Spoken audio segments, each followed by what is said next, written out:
Ce qui s'est passé, c'est qu'un show monumental était prévu. 3 heures de cérémonie en direct, un spectacle de drone, le premier réalisé dans le pays, des feux d'artifice, des concerts des plus grandes stars du pays. Les portes du stade ont commencé à ouvrir à midi pour un début de cérémonie à 17 heures. Ils avaient annoncé une entrée gratuite pour tout le monde, sans préciser que le stade Barea, où s'est déroulée la cérémonie, ne contient que 44 000 places et ne dispose pas de tourniquet. Donc difficile de comptabiliser le nombre de spectateurs et de réguler les entrées.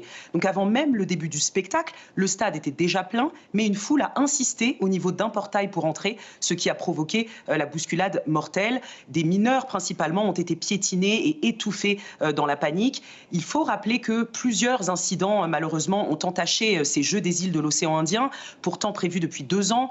Des basketteurs mauriciens par exemple se sont plaints d'un repas les ayant rendus malades. Il y a eu beaucoup de critiques concernant l'organisation logistique, la qualité des hôtels, donc beaucoup de tâtonnements et globalement un grand manque de préparation. Donc aujourd'hui, difficile de dire que ces Jeux de l'océan Indien soient une réussite pour Madagascar.